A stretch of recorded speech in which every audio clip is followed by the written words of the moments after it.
Hello, everyone. Welcome to today's webinar. I'm Stephen Palma, software engineer here at ZettaScale, and I'm with Gabriele Baldoni, principal engineer also from ZettaScale. Today, we're going to be discussing, Gabriele, how you can leverage Zenoh, Zetta, and how can you use that to give essentially robots unconstrained connectivity. So just a quick recap before we start with the actual webinar. We want to remind you guys that this month, May, is essentially the robotics month here in ZettaScale. So then that means that all our webinars, that is the one that happened last week, today, and the one that is going to happen next week, they're all robotics related, right? So to give you a brief refresh of what happened last week, my coworker, Julian, he talked a lot about multi-robot integration and solving the OEM walled garden problem, which is well known within the robotics industry. Today, as I just described, it is set to giving robots unconstrained connectivity. So then that means we're going to talk a little bit about, we're going to divide the webinar in sections, in three different sections. The first one will be, we're just going to do a quick refresh of what is Zenoh and how it's important within the robotics industry. Then we're gonna check some use cases, and then we're gonna also show how you can leverage the platform that is Zetta in your robotics deployment. And then next week, my coworker Julian will actually explain you, which is another Julian. Actually another Julian. Yeah, we have two Julians. So another Julian next week. We have the Zenoh ROS to RMW and ROS to plugin. When to use what. In which he's gonna essentially go through both of them, which we're also gonna do today, but just in a quick manner. And he's gonna explain to you all the details that you need to know in order to use or to better know when to use one or the other one. Okay. So without further ado, let's jump straight into our webinar from today. So introducing Zenoh. So I guess, as I said before, we're going to first describe what is Zenoh. And Gabriela, I think this is the most asked question that we get here at ZettaScale. So this is why we think it is important to, remind you guys what is Zenoh, what are the features, and why is it so important, right? So Zenoh is essentially, by definition, right, a pop-sub query protocol that unifies data in motion, data at rest, and computations from embedded microcontrollers up to the data center. So let's try to analyze a little bit further each part of this sentence, I would say. So pub sub query protocol, that is pub from publication by your publisher, then subscription or subscriber, query, and protocol, that is a communication protocol, a communication technology, so to say. And that unifies data in motion. So data in motion, it is essentially how you're moving data from one device to another one, right? And like what is happening in between. Data rest essentially is you have your distributed system, right? And you need to take care of, you need to think about where is your data, right? Because you might need to fetch some information that was produced in the past, right? And then computations, right, which is the third part of the definition, which is essentially, once you have your data stored somewhere within your system, you might be able to fetch it, as we just say, but you could also manipulate the data that you just stored, right? And then the last part, it is from embedded microcontrollers up to the data center. So then that means that essentially Zenoh, it is a communication protocol, a technology that can be used both in the very constrained powered microcontroller up to the clouds and all the servers that you might have. And then we're gonna see later on how that is actually a crucial part of this protocol, because it allows you to use it in a robotic environment, right? You might have your robotic system, which is composed by your main microprocessor, so to say, and then you also have multiple microcontrollers on the way, and you might be interested in making sure that everything is communicating in a consistent manner and using only one technology, right? So Zenoh, and this is one of my favorite slides, runs everywhere. By that we mean multiple things. Let's start actually from the bottom up, right? OSs. So it doesn't matter what OS, well, it does matter, but we support a lot of OSs in which you can use Zenoh, right? We have Linux, we have Mac OS, Windows, right? The most usual one, common. let's say. Then we also have some real-time operating systems as well, like QNX. We also have a lot of embedded platforms also supported, right?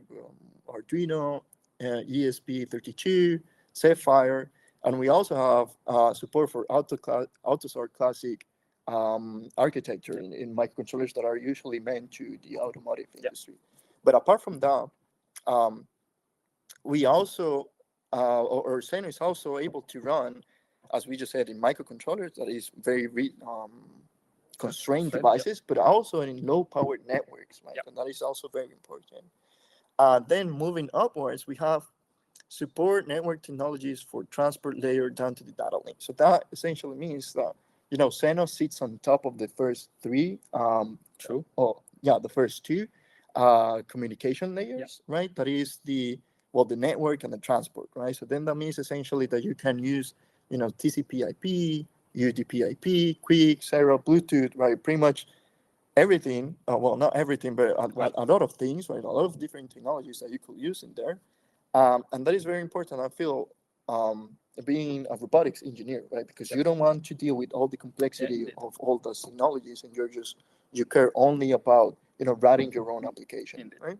So if you might add, Zenoh, in order to communicate, it needs point-to-point datagram-based best for communication middleware, communication network, can be a serial, can be seen as Bluetooth or even UDP, straight over IP or straight, let's say, over Ethernet. This allows the users in general just to write their application without needing to know that on the other side of the world there will be a part of the robot that is maybe connected over serial, while the main CPU, the main computer of the robot maybe is connected through Wi-Fi, and then all this heterogeneous connectivity is completely abstracted by Zenoh.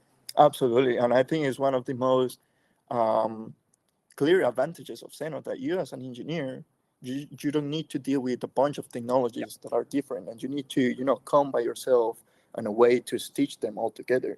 Instead of that, you just need to learn one, and you just need to learn and use one tool that is Zenoh in order to have a consistent communication across your system, right?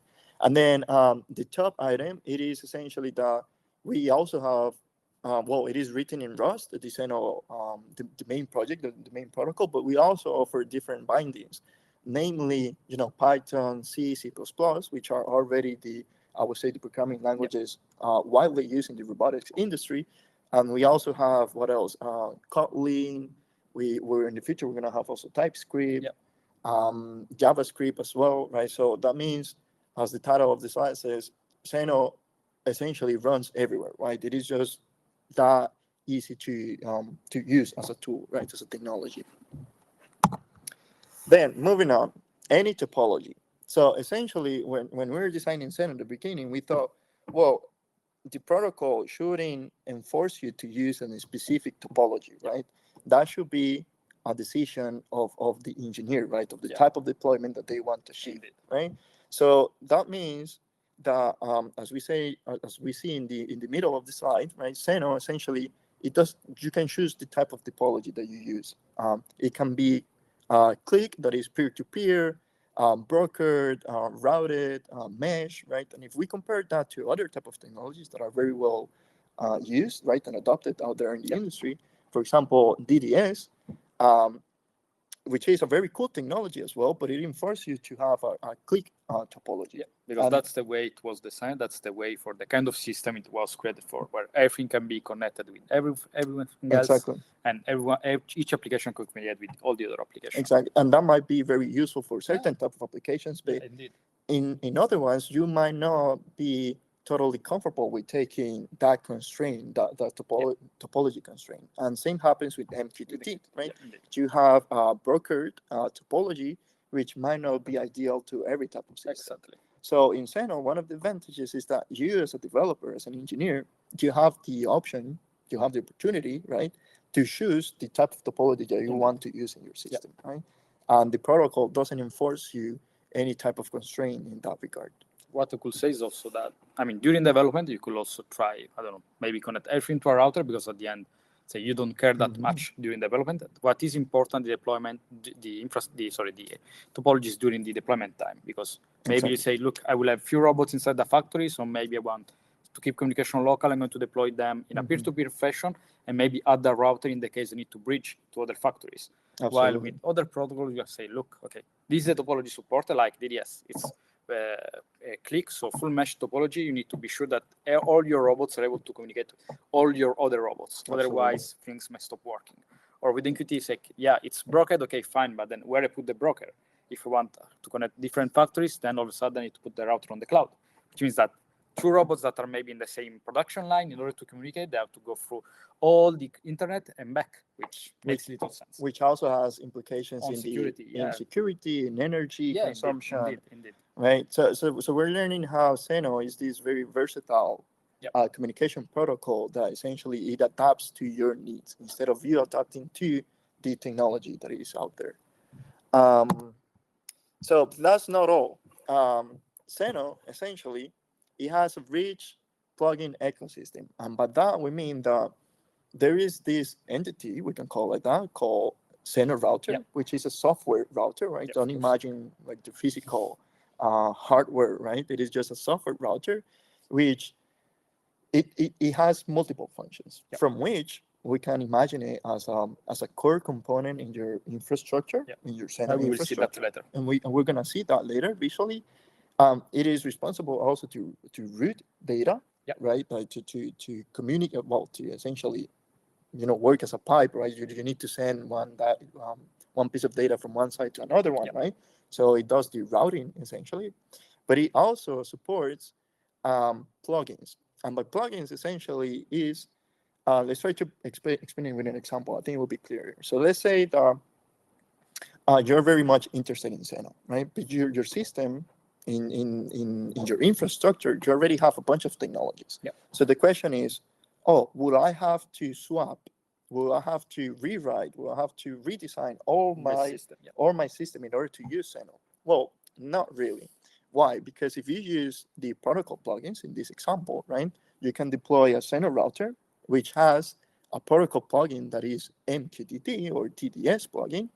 And how that router will work, it will be like a pipe in which from one side you get the protocol that the plugin is about, for example, MQTT, and from the other side you will get Zenoh.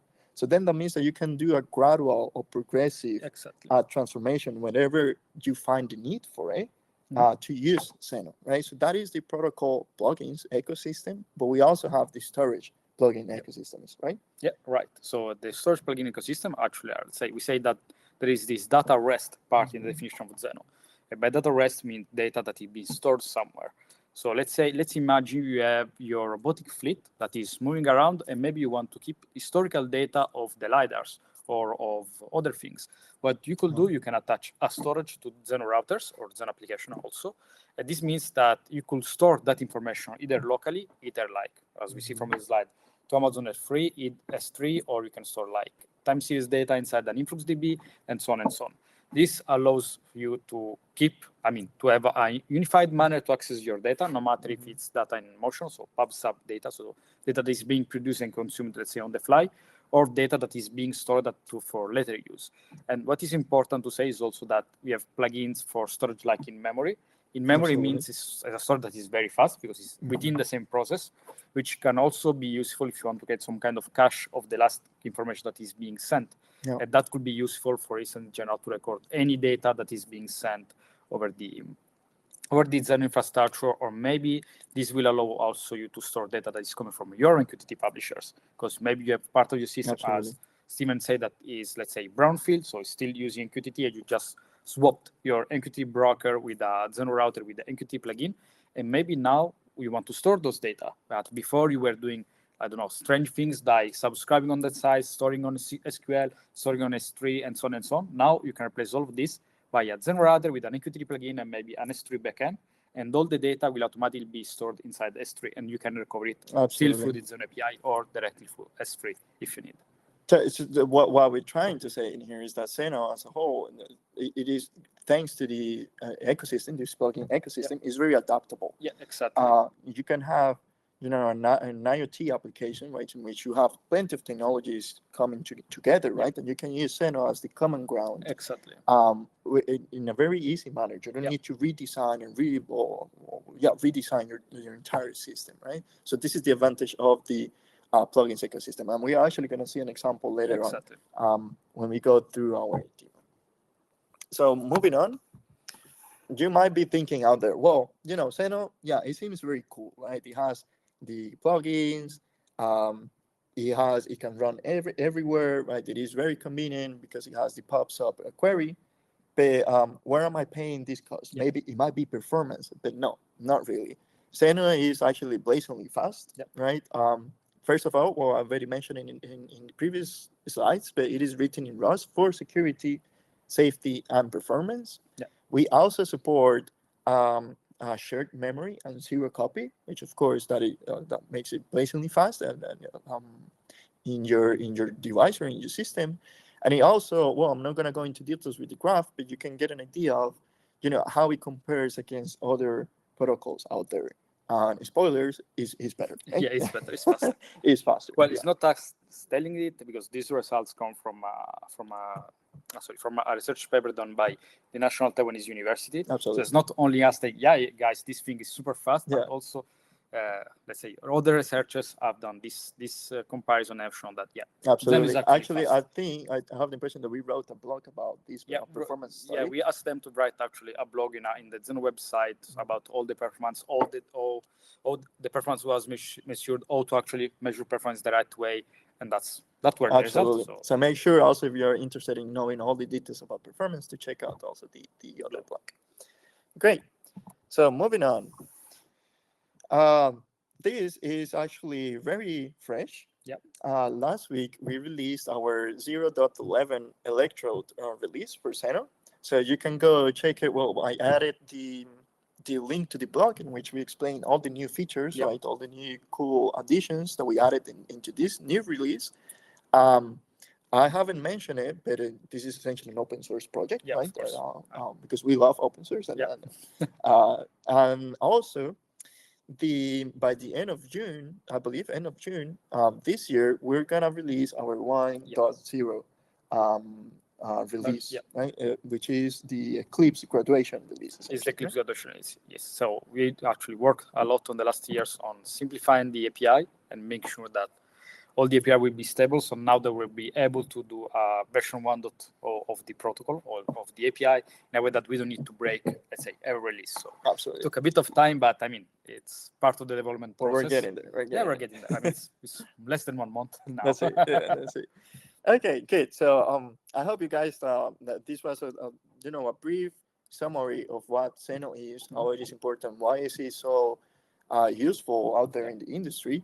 And now we're going to start talking about how Zenoh has essentially impacted the robotics industry, right? Because you might have been thinking already all the possible use cases, right? Because you have your robotic system, you need to deploy it, or you need robot-to-robot communication. So we're going to deep dive. We're going to take a deep dive into these use cases. And instead of us telling you, how can it be useful out there, we're going to present to you how other people out there in the industry already, how other startups or companies are already using Zenoh in their system. So our first example is ManLife, in which they essentially, as you can see, they use 5G drones doing remote inspections, right?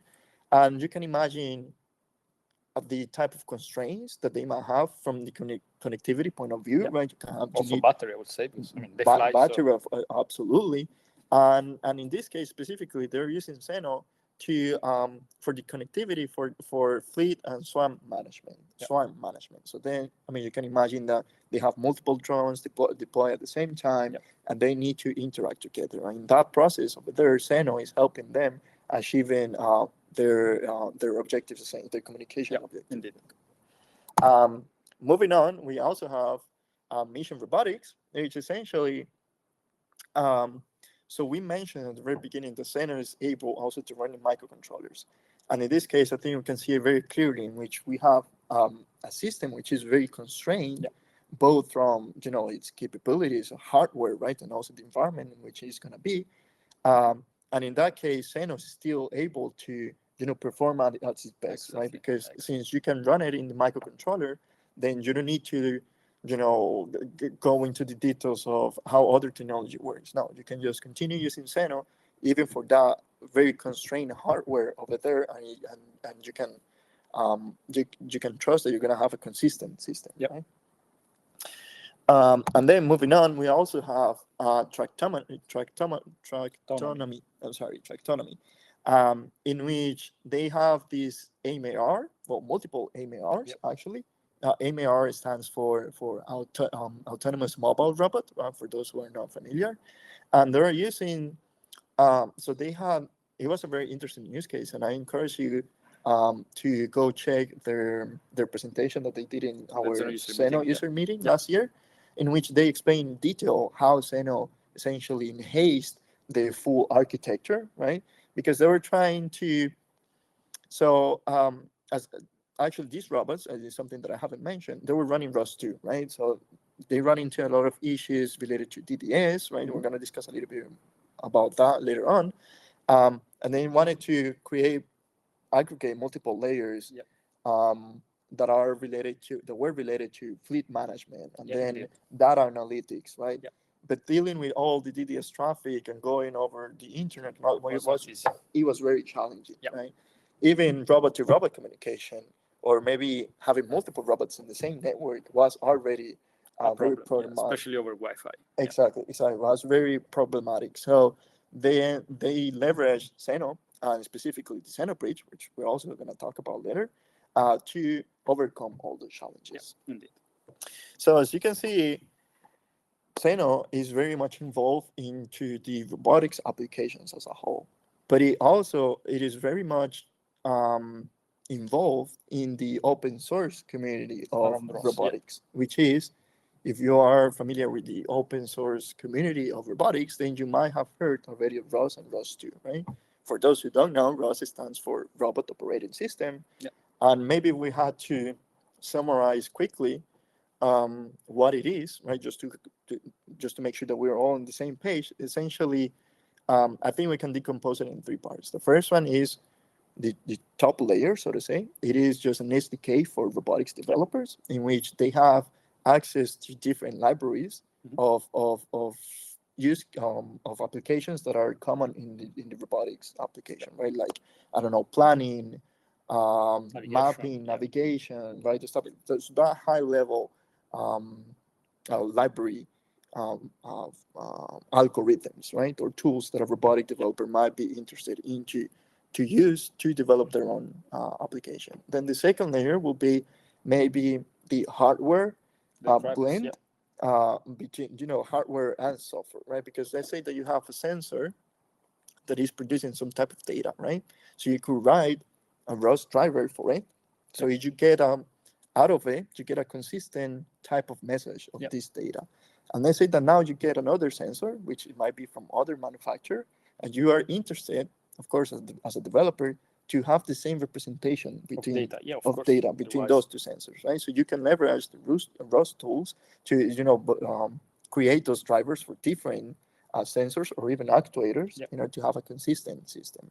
And then the third layer, which is the one that we're interested in, it is essentially how ROS seamlessly enables the communication between different applications or components, right? In that case, we are aware that currently ROS is using DDS as a middleware, is called, right? So then that means that an application talking to another application, they're actually using DDS. Is actually under the hood, is actually using DDS, right? But as we just discussed, DDS suffers from a bunch of issues, right? To mention maybe just a few, we have wireless issues. Well, maybe scalability is one, especially with, let's say, across the internet, it's very huge issue. It also is very hard or not hard, but it's very complex in terms of deployment, right? Yeah. Well, it requires quite a bit of fine tuning if you want to achieve actually. Let's say you want to reduce the scope of the discovery and this kind of stuff. You might require a bit of of tuning. And this is exactly right. We put all these issues together. This is exactly where Zenoh is having an impact with the ROS2 community. So let's check that out. So the first thing that we have available, if you want to leverage Zenoh in your robotic system, a robotic system that is using ROS, right? It is what we call the Zenoh bridge for ROS2 over DDS. Yeah. And in this case, let's just focus on the image, right? On the maybe top left part of the image, right? I don't know if you guys can see my mouse. No, probably not. But we have where it says ROS2 and then DTS and then peer, right? That is essentially representing A DS system, actually. a DDS system. Well, a ROS2 in this case, DDS we can imagine it is a robot, right? Yeah, It is exactly. a robot that is running ROS2, Yeah. and it is using DDS as a middleware. Yeah. So if we want, or if we, how I like to think about the Zenoh bridge is essentially it works as a gatekeeper, right? And let's say that you have a Zenoh bridge ROS2 DDS instance in your robot, and then that means that you're able to translate, leveraging the plugin ecosystem that we explained before. So from one side, you get DDS, and from the other side of the Zenoh bridge, you get Zenoh, right? So then that means that as soon as you go out of your robot, instead of going out as DDS, you go out as Zenoh, yeah. right? But it's worth to say that inside the robot, you still talk DDS. Absolutely, and that's very important, Yeah. right? Because DDS was designed for those use cases. Yes, for those use cases. So in those use cases, it works perfectly. And actually, this kind of a drop-in, let's say, it's a drop-in enhancement for your robotic system because you don't need to recompile, rewrite your application, change the version of ROS, change the RMW, and so on and so on. You can just take, okay, fine, configure my ROS with the ROS localhost only variable, start as Zenoh bridge, bam, you are connected. That's very important. Yeah, I forgot to mention that. It is essentially, you have already your robot, and we're gonna see there. We're gonna see that later on in the demo part. You have your robot already running, your application logic, using the ROS2 libraries, right? Applications, and they're using DDS under their hood. And now the only thing that you need to do is to start a bridge, right? You don't need to change anything about what you already developed in order to be able to access data that is, or more like sending and receiving data from everywhere around the world, if you use the bridge in the middle, right? So then that means essentially what we're trying to say is that it allows DDS robots to scale, right? And another important thing is that essentially then that means that in your infrastructure, in your system, you could have a pure Zenoh application, which is actually interoperating with the robot, which under the hood is using DDS. But thanks to the bridge, as we explained before, right, you can imagine it is a pipe in which from one way it gets Zenoh, from one way it gets DDS, and from the other one gets Zenoh, or also the other way around, in which you get Zenoh from one way and then it creates DDS on the other side, right? So this is essentially one of the most used Zenoh plugins that we have out there, because it has helped so much robotics users out It's there. actually solving a real problem that people have. Exactly. But not only that, actually, we're not going to go into full detail because this is what Juliana, our coworker, will talk about in much more detail in the next webinar. But the Zenoh bridge is just much more than just translating DDS messages to ROS to Zenoh. It also does, for example, it configures, or it gives you the option to configure a ROS namespace in the bridge very easily. So for those ROS developers out there, that let's say that you want to deploy in two different robots the same application, right? The same logic, the same software, and then you need a way to distinguish who is who, right? If you are building, for example, a robotic fleet management on top of that, right? So you as a ROS developer need to take care of making sure that your launch files, that your node namespace, they all are namespaced. Yeah, otherwise it become a mess. Because otherwise you have collisions, right? Yeah, you don't know, this topic is coming from this robot or from this other robot, right? So instead of you as a developer, as a ROS developer, having, making sure that everything is well configured in order to take the namespace, you can just deploy the bridge. Exactly. And within the bridge, and we're going to see that later, you can configure the namespace that you want. So then, you can deploy your application without having to deal with any of that. Then within the bridge configuration, then it is there where you decide the namespace. We can also mention some other things like it has more company discovery information between bridges. It also has a better integration with the ROS graph, essentially with all the ROS ecosystem, I would say, right? You can ROS2, RVs, you can see it in the ROS graph, like everything how it is, right? Mm-hmm. But it also, on this, I think the last item in the list, it is the pops up frequency rate control. And this is going back to the fact that what I mentioned, that the Zenoh bridge works as a gatekeeper. So they say that you have a topic that is publishing a very high rate, right? And you want to have access to that data, maybe to send it to another robot or maybe from the cloud. Yep. But you don't need to have it that high frequency. Yeah, of course. It might be a camera stream, for example, right? Maybe you need it very high frequency inside the robot itself because it's running some algorithm, but maybe if you want just to see where the robot is watching, you don't need to have like that high frequency. Absolutely.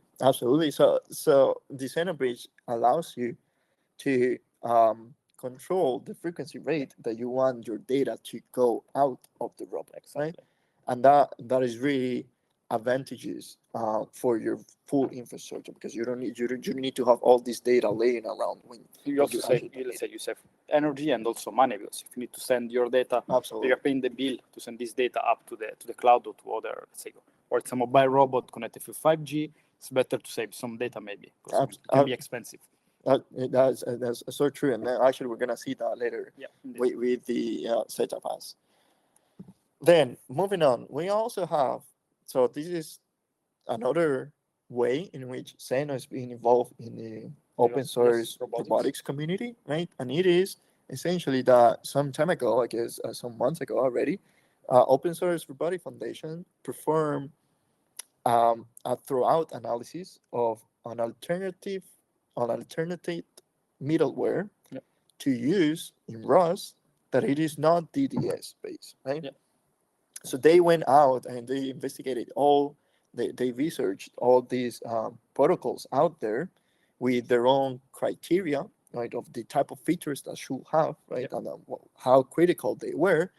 And they came to the conclusion that Zenoh, it is actually ideal as a non-DDS RMW for ROS. But not only that, it also resonated. We got the same results from the community, right? Because the community also had the opportunity to express their interest in the type of RMW alternate that they wanted, and it happened to be that Zenoh was also selected from the community.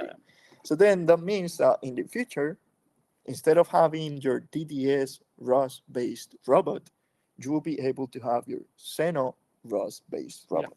So then that means that instead of running the DS within the robot to communicate the application, so we explained before, now they're using Zenoh. Or you can also mix and match, because you may have old robots that are using DDS, so you just put a bridge there, and new robots using Zenoh, and the communication will just work. Totally. And actually, these are very good news for robotics enthusiasts out there, and also professional developers. And it is essentially that in the next ROS distro, that is Jassy, coming out in a couple of days already, will already support this Zenoh RMW. Yeah, the first implementation will be there. Exactly. However, it will be available from source. So then that means that you will need to do some to build yourself to build it yourself, essentially, at least for now, right? Because this is the first time that we're gonna put it out there. But in the next year, that is for the K Turtle, is gonna become a tier 1 RMW in ROS. So then that means that we'll have full support. Yeah. It will be essentially as easy as it is today to change DDS. Just an environment variable. And absolutely. You will get it.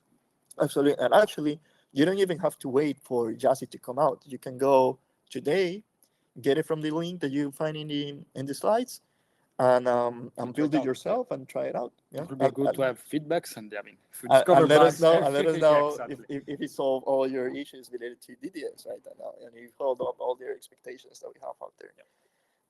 Again, we're not going to go into much more detail, but remember that next week, essentially the webinar will be based or will be about only these two things. Yeah, well, the bridge RMW, the bridge, and how you can mix them together or when you should choose. use Yes, them. exactly. Yeah. Okay, so moving on. So let's say that you decided, after watching this webinar, We convince you, and now you want to use Zenoh, let's say. Exactly. And now you say, you know what? I'm gonna put Zenoh into my robot. So what's gonna happen? Well, once you Zenoh enabled your robot, let's call it like that, right? Once your robot is either running with Zenoh RMW or it has a Zenoh bridge instead. Now what, right? What is left to be done? Well, it turns out that as soon as you go out of the lab, as soon as because you might have your robot there in your lab with your very let's say ad very hoc controlled environment. network, very maybe controlled environment. Maybe it's their only robot, so it's easy. Absolutely, maybe there's only one robot, right? And then you figure out, okay, let's put this robot in the wild, right? And then let's start deploying multiple robots within the same wire network, or maybe between different networks, or maybe all across the world.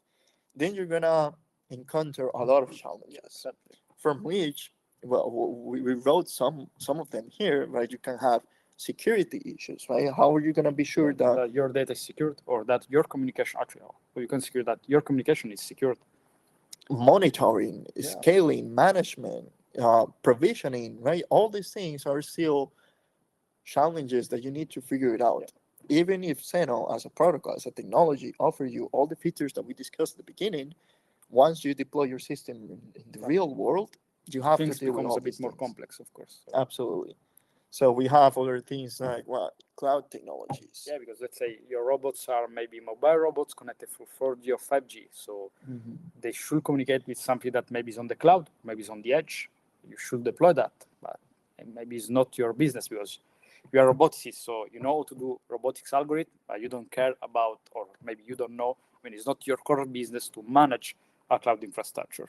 Which is very much the case. Yeah, or exactly. As us as robotics engineers, we care about the algorithm, the intelligence that is going to be running the robot. But if we have to care about, how we're going to make sure that the internet connectivity is still consistent across all of the robots, or how we're going to make sure that, my connection is well managed, or it can scale across essentially internet, different warehouses or different clients, then that's another story. It's not fun. It's not fun. It's not fun. So what do we have for it? So that's why, we made Zenoh, right? We know how to manage Zenoh router. So we say to the user, okay, fine. You write your own application code, write your own business logic. When it's time to manage Zenoh router, please let us do it for you. That's why we created the Zetta Platform. The Zetta Platform, the main objective of the Zetta Platform is actually to simplify all the management and configuration of Zenoh routers across the world. So ideally, like creating a Zenoh router or creating a Zenoh infrastructure should be easy as drinking a cup of tea. You should not think about it. You should just click, create a few things on the cloud or on the edge or on premises or wherever you need it, and make it work. That's ideally what our user would like to do, because say already managing a robotic application, I think it's quite complex. A robotic hardware, be sure that it works. It's already complex. Also, making sure it create all the infrastructure around it will be even complex. So that's why we have the Zetta Platform. And actually, the idea is that you can deploy your Zenoh routing across the globe, including, of course, as I said, on premises, configure or your application, which may include robotic applications or application running on the robots like Bridge or let's say ROS nodes using the RMW directly, but can be also application that talk directly Zenoh, that maybe you are mix and match both protocols, because maybe, having ROS2 on a web page will not be that easy, but having maybe Zenoh TypeScript will allow you to get the data and maybe play just with the types to, show something nice for your fleet management. And also, it's important to see what is happening to your infrastructure, because it's not that once you deploy, it can stay there forever, because maybe you have more and more robots, so you need to scale. So it would be nice to see how much data is being sent and received by each router or by each component of your infrastructure, and then accordingly, let's say, either scale up or scale down, scale horizontally, vertically, then depends on your use case.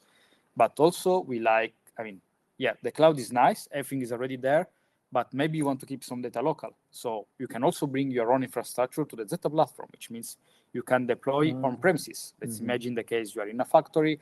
Maybe you say, yeah, fine, I want to use Zenoh. I have this robot inside this production line that need to communicate each other. Should they communicate through the cloud? Well, no. What's the point? It's not very efficient. So you can bring some part of your infrastructure, say a computer or some edge servers that are very close to your production line or inside the factory, and you can deploy Zenoh routers there or Zenoh bridges there. And then your robots can communicate with this router that is on premises, also on peer-to-peer between themselves. Depends actually on your deployment.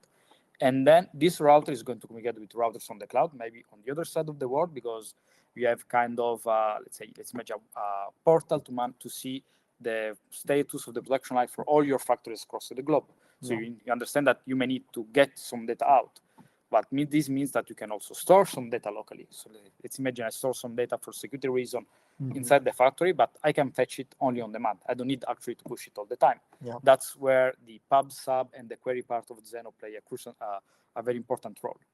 Yeah, it is very important that essentially this Zetta platform, first it leverages all the advantages of Zenoh, but it also serves as a single point of contact, so you can manage your entire infrastructure. It can be in the cloud, it can be locally, right? You can have multiple robots, you can have different projects, right? But the Zetta platform essentially allows you to focus on your business logic instead of like building and managing, configuring all these deployment by hand. Because it can be quite difficult. And then you need to think, okay, maybe I want to use AWS in this region, I want to use Google Cloud Platform on that region, I want to use Azure on that thing. So all of a sudden you need to manage at least 3 accounts, while the Zetta platform is completely cloud agnostic. So you could say, please deploy me this router in Europe in AWS, because I want to do it with AWS. Deploy this one in Azure in the US, deploy this one in my Kubernetes cluster that is on-premise, and so on and so on. That's really a way to completely abstract all the complexity of the cloud, of decentralized and distributed infrastructure, as Zenoh is, to the users. And as we say, so Zenoh, we said, can work from the microcontroller up to the data center, which actually it provides you a way via the Zetta platform to actually have the first cloud to thing continuum, which means that you can use one single protocol, you can use one single API to communicate across all your devices, which means, let's say in the case of robot, could be microcontrollers that are maybe actuating the LiDAR, the main processing unit where the actual main algorithm are running, and your cloud management infrastructure for let's say your fleet management that maybe is running on your server on AWS because it needs powerful GPUs, whatever, in order to run. And all of a sudden, all of this is done with a single protocol, and you just need to configure and download some configuration to use it. So it will be as simple as drinking a cup of tea. Right? That's essentially that's exactly. That's the idea. Okay, and maybe I'm gonna leave you, Gabriele, to explain this part, but let's remember that essentially Zenoh, it is for distributed systems, right? And here we're focusing into robotic applications as a whole, but it could be pretty much anything that you can imagine out there. It could be your IoT project, as well as an IoT project, or a robotic factory full of robots and multiple factories around the world, right? So let's move on. And so let's see if it's working, because we talk a lot. Yeah, it would be nice to see if it actually works. Absolutely. So now we enter the part in which we're gonna do a small demonstration. So 2 things. The first one is I'm gonna first show you the hardware that we have here in the office, just to make sense, to build an idea. And the second thing is that it might not be visually exciting, but the important part, right, the crucial part is what is happening under the hood. Under the hood, right? So as before moving the camera, I'm gonna first explain what is going on with the diagram that we have in here. And it is essential that we have two TurtleBot 4 running. Yep.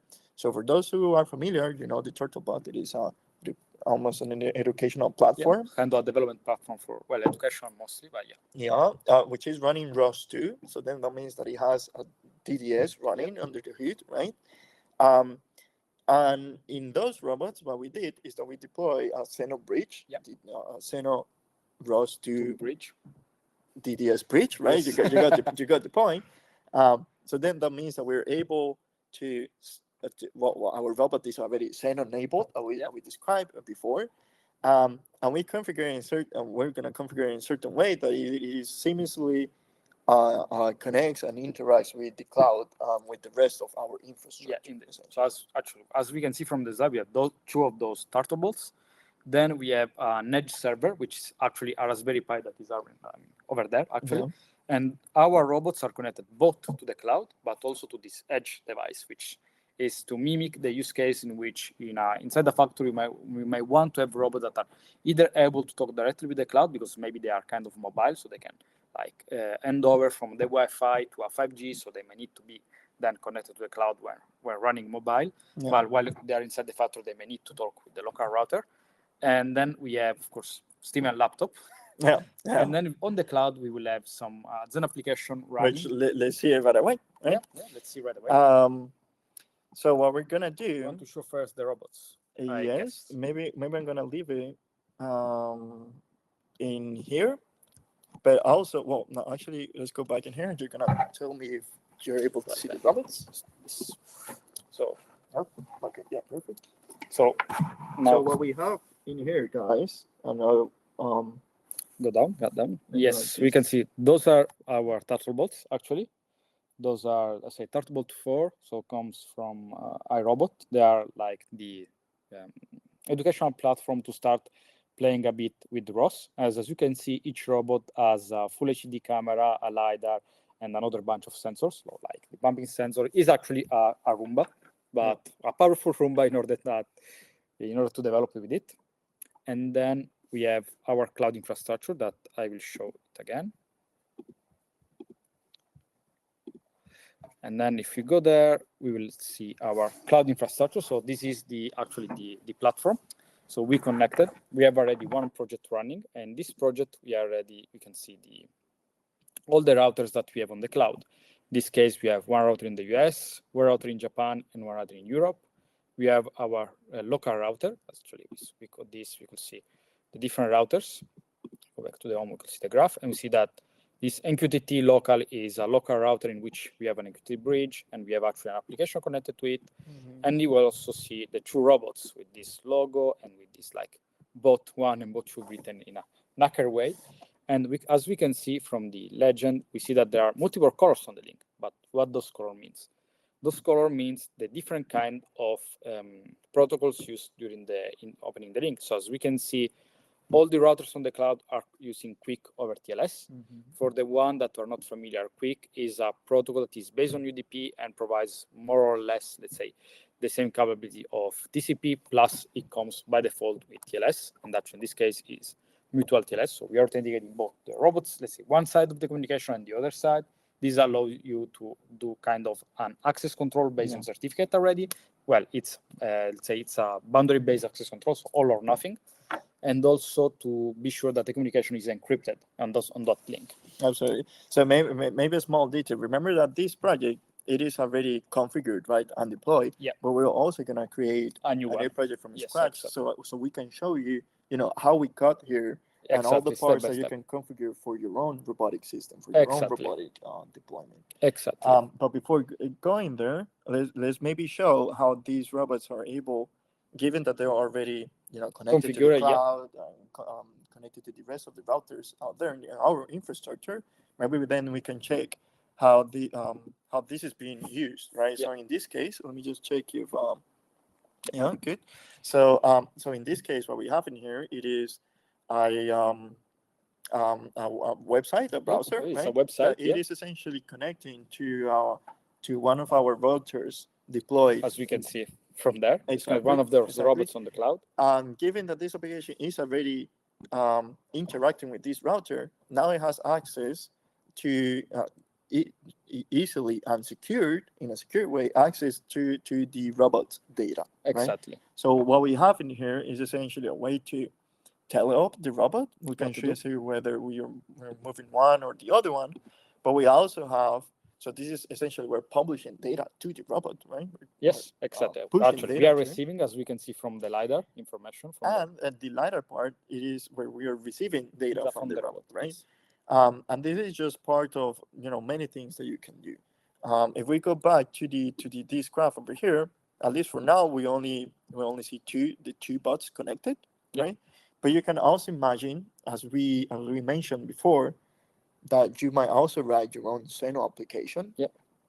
And by Zenoh application, I mean pretty much everything, right? It could be visualization, it could be data analytics, it could be a way, I don't know, a new algorithm that you want to try, right? Somewhere else across the globe, right? And you will still be able to communicate between them.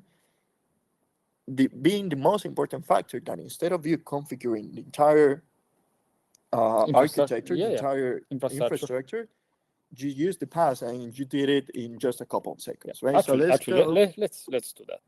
So see, we are there. Okay, we have this already one project running. Let's say I want to create a new one.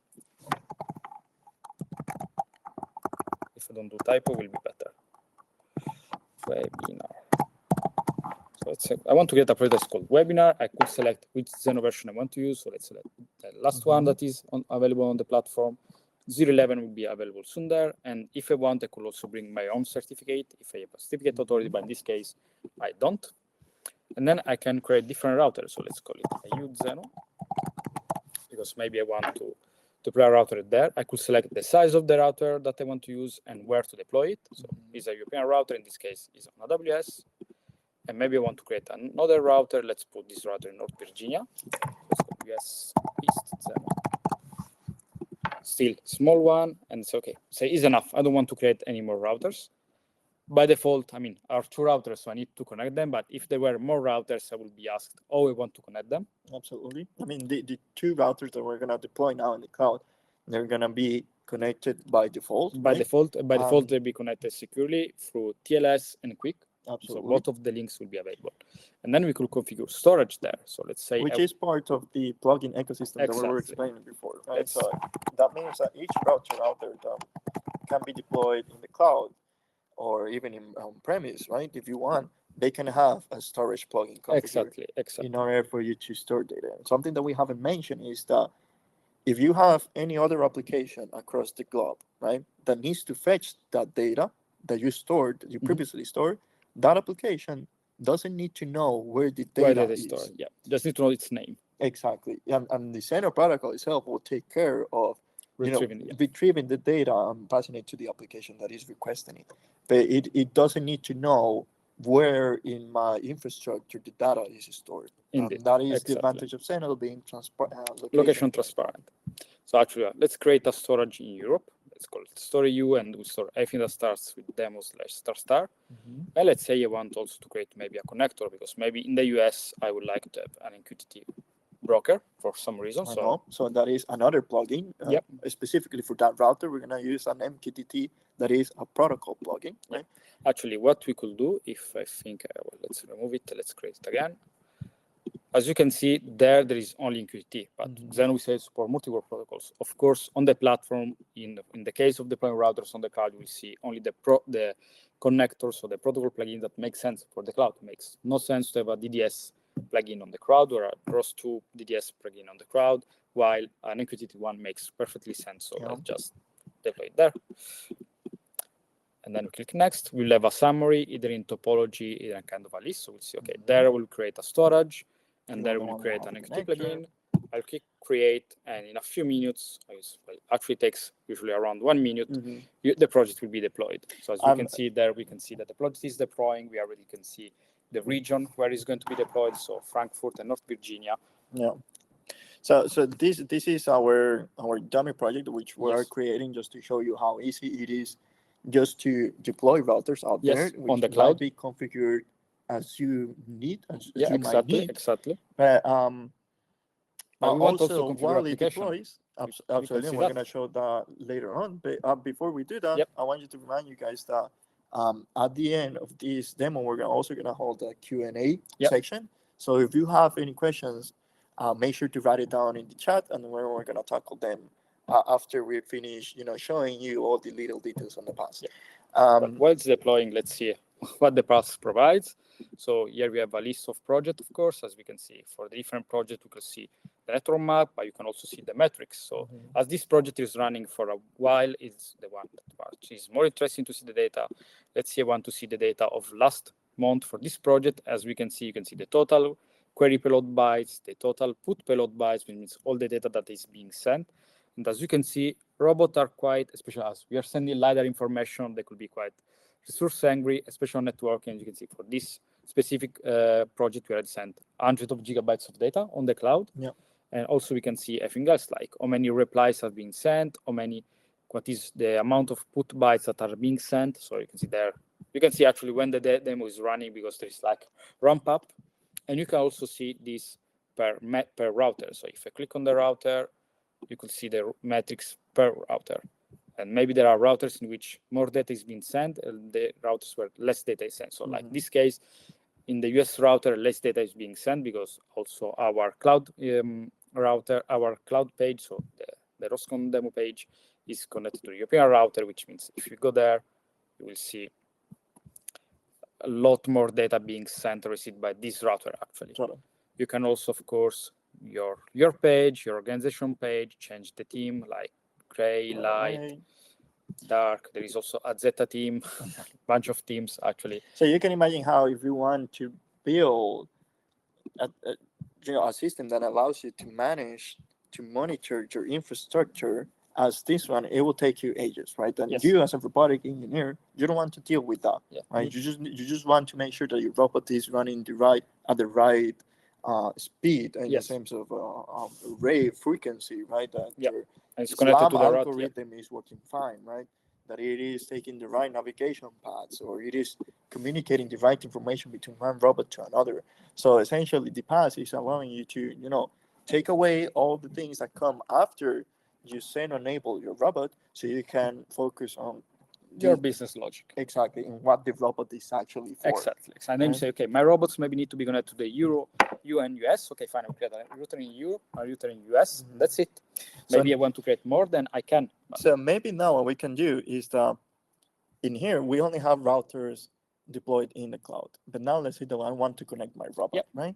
Let's say I want to connect a router on-prem then. Exactly. So what we're going to do is that we're going to go here to use my project, and then connect a bridge, right? And as we said before, this bridge essentially...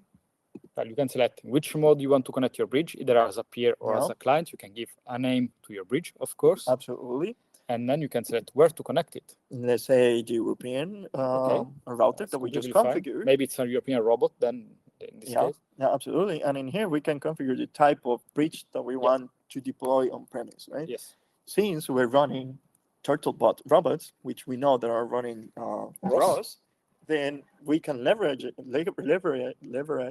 the ROS to DDS bridge that we explained before, right? So then that means that essentially in here, we can just my dummy robot, for example, right? And we can fill all the configuration aspects of this bridge, which are related to the features that we mentioned before, right? We can configure in here the ROS namespace, the domain ID. We can also limit like which topics are coming out of the robot, right? And which what information is coming into the robot is allowed to come in. Same thing for services, actions, and so on. Actions and all that. And as you mentioned before, you can also limit the frequency. So you can say click add, and you would put a regf, say, okay, topics that match this regf maybe should be limited to 10 hertz or to 1 hertz or whatever. And of course, you can configure all the configuration of your bridge. What is important also to notice that as we change bridge, the configuration change, which means that depending on the thing that you're configuring, the configuration will be different. On premise, right? On premise, And then after this, if you click next, essentially this will produce, right, the configuration that you need. And you can download it. That configuration that you need to put in your robot system. In this case, in your robot, right? And in here, if you double click it, you will see some certificates. You will see also exactly. some. But there is, of course, a README that explains to you how you can start it. Let's say what Yeah. is inside, how to use it, and so on and so on. In this case, this is a bridge configuration, and you can also inspect the configuration if you want. So you, instead of figuring out how should I configure my Zenoh system so it can connect seamlessly to the ones deployed in a cloud, so then I can monitor them properly. Yes. Instead of doing all of that and thinking you can use the pass instead. Exactly. Right? Exactly. That's exactly the goal. Which is exactly what we're doing in the robots, right? So in here, I hope you guys are seeing my terminal, but in here we are in the robot, right? And what we have in here is essentially we can see. Well, first we can check that this is an actual ROS robot, right? We can just use the command, Yes. the command ROS to CLI tools, and we can see that we have plenty of topics out there. That's cool. We can also see that this robot, the ones that we have in here, they are running the Zenoh bridge that we mentioned earlier in this webinar. Service, right? We have it running out there. That means that it is making sure that it is translating DBS traffic to Zenoh data. And in order to do that, we configure the bridge with the configuration that we just downloaded, right? Of course, well, it's not precisely this was the same. downloaded a few weeks ago because the demo is there. Exactly. And what we have in here is Zenoh bridge config. Yes. What we have in here, it is all the configuration that we did it via the queue, but instead, we already have it running in Exactly. the robot. Actually, as we can see, we can expect this configuration. We see there are few frequencies that are being set, like don't send image raw more than 10 Hz, or camera info or scan or IMU or more than 50. There are other limitations like some deny on the subscriber, like a namespace, an ID, and also all the TLS configuration that comes automatically from the platform, as well as the other ones. That's true. Remember, and all the connectivity things. I say, look, this router is connected to a router that is local, as I said, but also to a router on the cloud. So both of them, the first one, it tries to connect to both of them because in this case it's a peer, and it also listens, in this case, to TCP if someone wants to connect directly. So remember, I think we haven't done emphasis enough that whatever you configure from the pass, right? Let's just go back to the project where we have the robots, right? Essentially, once you run the configuration in the robot, it will appear. You will have it here, and then you will have access to all the data, right? So we see there. So this is bot 01, right? So actually, we could stop it. Absolutely, yeah. You're gonna stop it. I'm gonna stop it, and it should disappear soon. As soon as we stop it, maybe it will take some seconds, but it will. The one link missing, so it's actually stopping. We do the redraw. It will happen actually. But essentially, as soon as you do it, then you will be able to monitor. You will be able to access data from your robot, the one that you want to access, that you allow it to access, easily from actually disappeared already from everywhere around the world, right? Exactly. Which is, and what I was saying before is that we haven't done enough emphasis on explaining that whatever you configure here from the past, it already takes care of the security of the system, right? So it configures the certificates. Yes, all the TLS configuration, everything that has to do all in general with security. Soon, once we'll be supporting Zenoh with access control, we'll also be able to configure it from the platform, which means that all kind of security information will come directly there. Absolutely. And now going back to, so let's do a brief recap of what we just did with the platform, right? So essentially, we go back to this other slide in which we presented all the problems that all the headaches that you might have as a developer when once you enable your robot and now you want to deploy it out in the wild. Then if you use the Zetta platform, what can you accomplish? Well, first, with just a few clicks, as we just did it, and waiting like 1 minute. Exactly, you can deploy and configure routers in the cloud. With its own plugins or connectors, right? Exactly. However, or maybe storages as you might find useful for your application. Then the second thing is that you can generate on-premise Zenoh configurations for your robots or any type of application. Or also routers. Depends really on what you want. Absolutely, as we just did for the Zenoh bridge, right? Exactly. For the Zenoh ROS to DDS bridge, right? In which we downloaded the configuration and we just put it into the robot, and then we can see it now. We have it available in our infrastructure. Then the third thing is that easily and securely access your robot's data from anywhere around the world, right? So then, as soon as the robot is, establish the connection with the rest of your infrastructure, then if you might need to run another type of application and you're maybe in Japan or whatever it is, you can immediately have access to all the robots that have been deployed. Exactly, in a secure manner, as we say. In a secure manner, and then you can also, as we just saw, centralize the management and monitoring of your entire infrastructure. There's only one point of contact, right? To manage, to handle all the infrastructure. And lastly, it is that with the PaaS, essentially, you can then leverage all the Zenoh features within your infrastructure. Remember all the cool things that we explained about Zenoh at the beginning? Yep. Well, if you're using the PaaS, then that means that you have already your infrastructure well designed, your Zenoh infrastructure, and now you can use all the features that we just described. You can add plugins as you find necessary, or you might add the storages, or the performance will be blazingly fast as well, right? All the routing that is going on as well. So you can see we sending data. You can do. You can see everything that is happening on Zenoh actually directly from the platform. Exactly. So just as a brief recap, then, as soon as your robot goes out of the lab, as soon as you want to deploy your fleet of robots in different warehouses, different networks, you're gonna encounter a lot of challenges. Yep. But if you use the PaaS, the Zetta PaaS, then we're taking care of all those challenges for you. Yeah, exactly. So you can focus on what truly matters for your application. Exactly. That's the point. Cool. So without further ado, I hope you guys enjoy all this explanation and the demo as well. And now we maybe we can open a couple of minutes for the Q&A. Yes. So let's go check if there is a question here in the chat. Maybe we can stop the sharing. That's good. So see, okay. So let's check if. Okay, does local data, we have a very interesting question in here. Does local data get routed through the cloud routers? Well, the short answer is no. Depends. Yeah. Well, go ahead. So actually, if, as we said at the beginning, if all your robots are communicating locally, so you have a subscriber local, a publisher that is local, then no data is going through the cloud. It makes no sense, actually. Of course, this means that in the case, let's imagine you have a factory. Inside this factory, you want all your robots to communicate locally.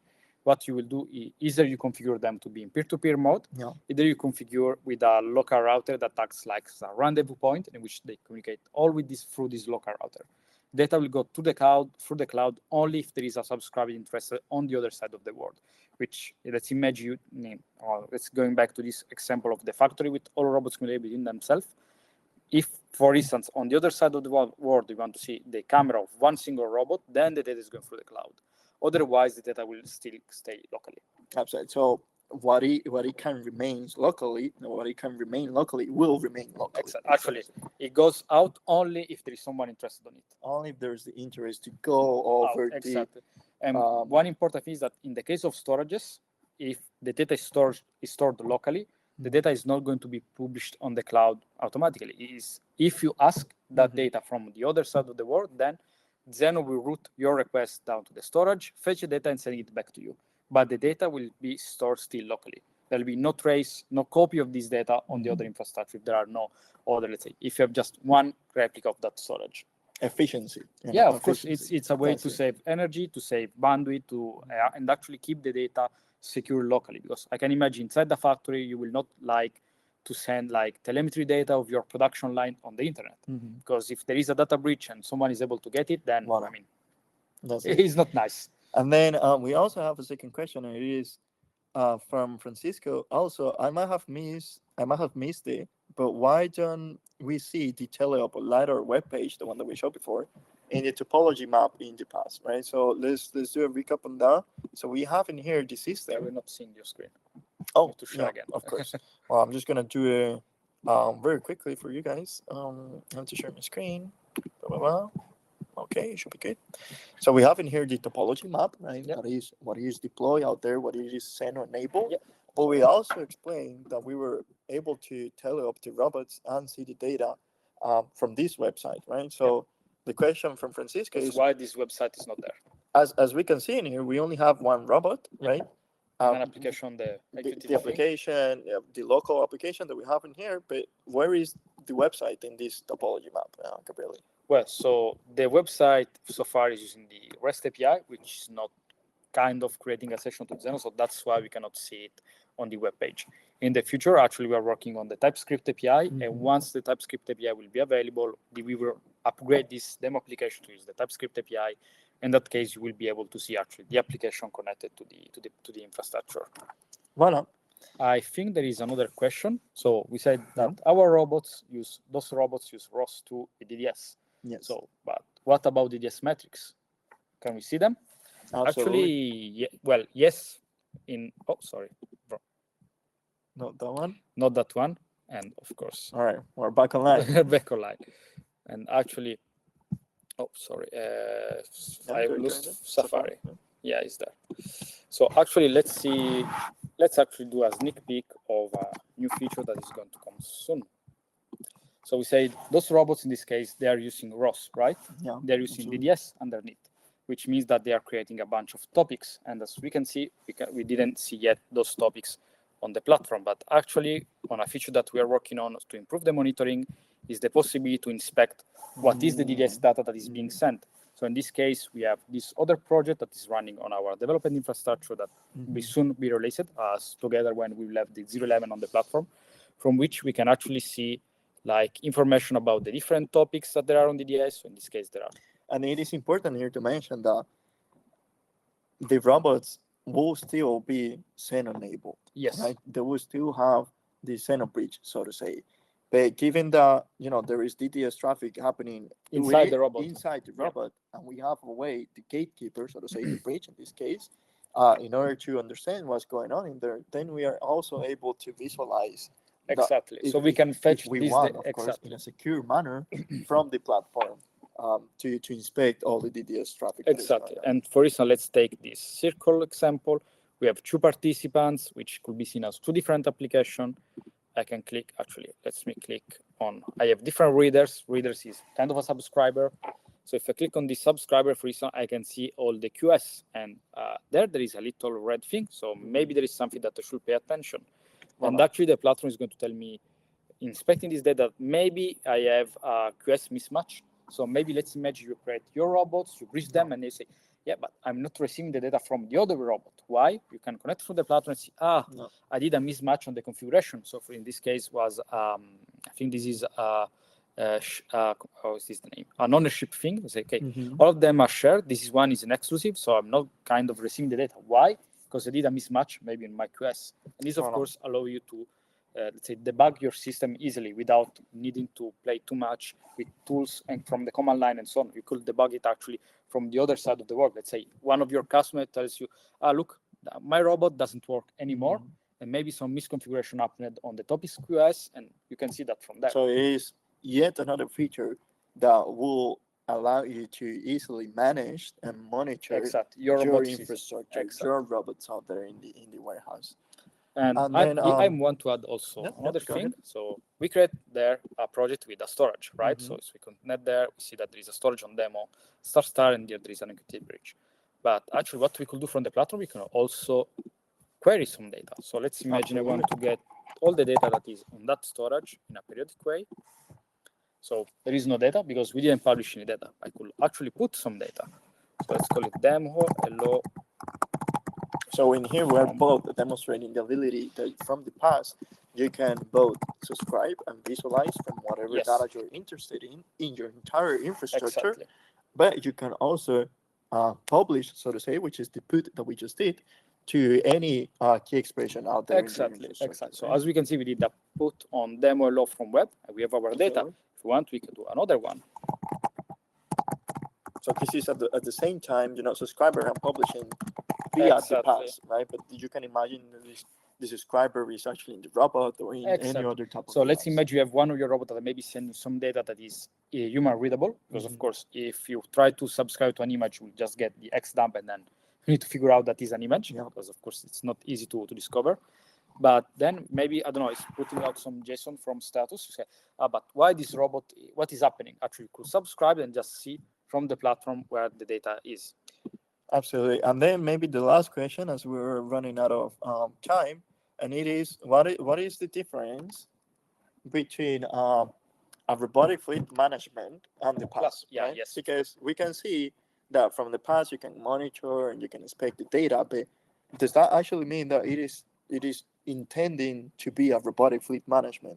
Well, the answer is no, right? The platform essentially it is a very useful tool for building potentially your own robotic fleet management backend, right? Exactly. Because you already have all the information that you need in terms of connectivity of your system, right? So then on top of that, then you can of course build your own graphical user interface. Exactly. You can also deal with the type of missions that your robot might need to do in the warehouse. But the platform, the Zetta Platform, the one that we just shown, doesn't intend to be a robotic fleet management. That's why, as I say, it doesn't right? understand types at the end. So you could subscribe, let's say, to an image row coming from ROS, but it will be unable to show you because it doesn't understand those kind of types. Absolutely. It will have few comps that will be our first citizen in the platform, because we have a bridge for ROS, so we are able to discover like nodes, we are able to discover applications. So those kind of information will be showed, like today we showed EDS information. Same thing for Zenoh sessions, participants, and so on and so on, because we have those bridges, so there are few information that we are able to extract and use to facilitate your work. Absolutely. But it will not have a button to say, I want to drive my robot, because it's not the goal of the platform. Because that is your business logic. Exactly. That is business logic, right? We care from the Zetta Platform to facilitate with the tools so that developer can very much or easily build all these aggregated things on top, right? Once you have access to all the information on your infrastructure in terms of connectivity, now you can more easily, more efficiently build or just integrate it to your already existing robotic management. Exactly. So you can take care or take full advantage both from the Zenoh ecosystem, but also focusing on your own business logic and adding the value that the robots out there in the warehouse or in the pipelines, as we saw with the drones or any other else, are meant to do. Right? Exactly. Yeah. And once again, we're focusing this conversation in robotics, but you can imagine that Zenoh can be translated into pretty much every type of automotive, can be IoT, can be Industry 4.0. I mean, you name it. Absolutely. Okay, guys. So I think I hope you guys enjoyed this webinar. Just a couple of things before we finish, and it is, remember that it is going to be published later on into our YouTube, social media or our YouTube channel. So make sure to rewatch some parts that you might be interested in the also future. Ask questions also there. Ask questions. I mean, if you are looking there the second time, say, maybe I forgot one question, you can just drop a comment in there. Yeah, exactly. Hit the like button and subscribe. Right, course, always. And then the second thing is remind you that the next week we're also going to have another webinar, in which we're going to talk in much more detail what is the Zenoh bridge, the one that we use today in the robot, and what would be the difference between that and the Zenoh RMW coming out soon at the end of the month. So make sure to register to those, and that's it for today. Yeah, that's it. So thank you very much, Steven. Thank you very much, Gabriele, as well. And see you in the next slide. Bye-bye.